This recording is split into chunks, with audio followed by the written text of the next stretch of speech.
had the absolute best tour guide when we were in San Diego, thanks to Bert showing us around his hometown. Cheap, too. Yeah, you were free.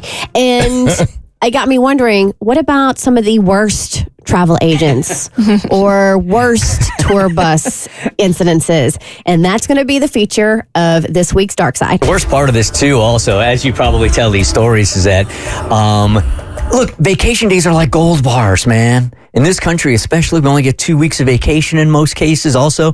And a lot of people are saving up their money. And if a travel agent or a tour jacks it up, you're out of time and money. Oh, y'all, the scams are plentiful and they're going to make you irate. So the headline reads, Passengers Left Behind at Pier as Travel Agent Cruises Without Them. So Sherry was among the passengers waiting to board the Twin Cities Takeover 90s throwback cruise on the Carnival Horizon. Sounds like my worst nightmare, but she was very excited about it.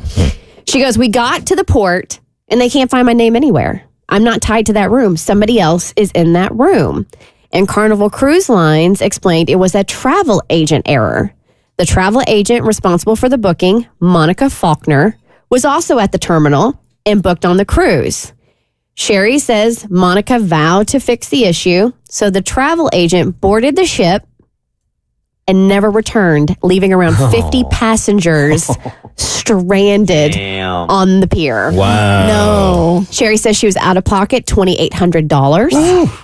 The news outlet managed to talk to Monica, the travel agent, on the ship. She was actually on the ship by phone, and she claimed that Carnival canceled some bookings a month ago. She tried to rebook, but the ship was sold out. Damn. She didn't explain why the overbooked guests were not informed or had not been refunded yet. Ouch. Uh-huh. Now this one, because it involves kids and their dream to go to Disney World. Oh! 2 Southwest suburban families say a travel agent took their money, then botched their trips to Disney World. The problems began at Midway Airport.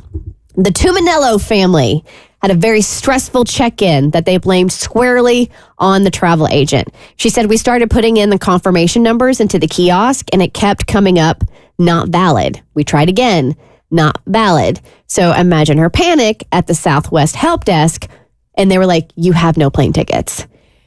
Kids are packed. They're at the airport.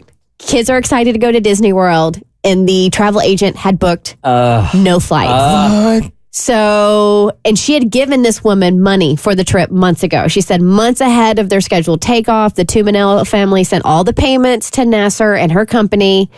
And she was interviewed by CBS 2, and she played an audio message from Nasser, the travel agent, that said, I'm going to pay you back. Tuminello believed, and she bought her own flights right there at the airport, okay? Oh, that's super expensive. Last-minute flights to Orlando to get to Disney World for the entire family. Then they get there, and they go to the hotel. No reservation at the hotel. No. So then they had to pay out of pocket again for the family to stay at the hotel. So now they're literally double paying for Disney with last-minute pricing.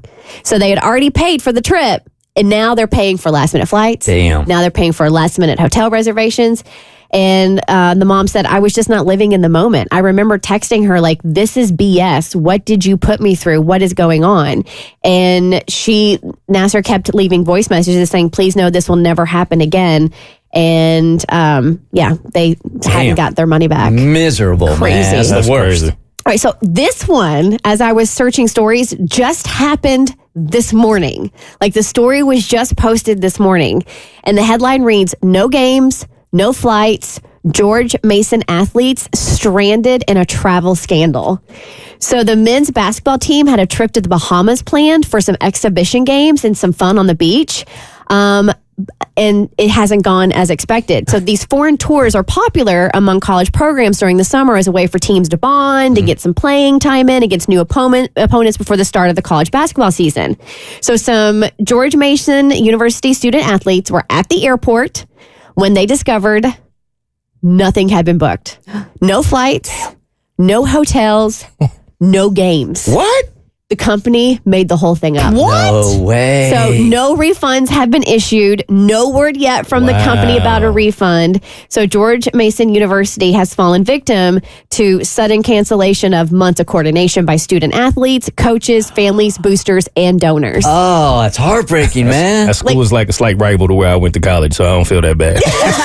The Bert Show.